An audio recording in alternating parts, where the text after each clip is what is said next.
Back in 1958, when I was working at the church, this part of the church caught on fire.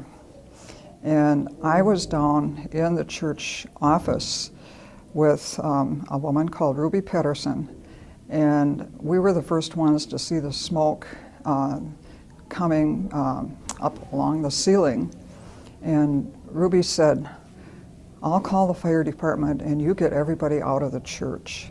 And so the two of us went to work and we got everybody out of the church, and the fire department came and I had to lead them up to the third floor, way up here. We went up the stairway and it was very dark because all the lights had gone out and it was very smoky, and I showed them where they had to go with their fire hoses.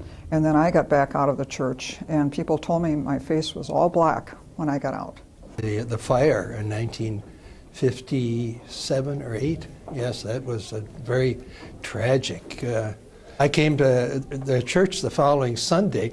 The sanctuary that we all go to now, that was saved, but the older part of the church was completely destroyed. This section we are now sitting in, which was the part of the original church building, and that was burned. And when we came to the church that Sunday, you could smell the smoke still in the building.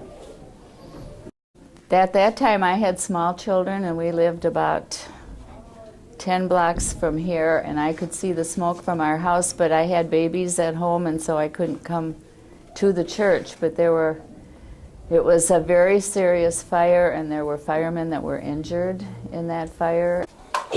I was talking to my mother on the telephone. I live in Richfield and she lived right over here.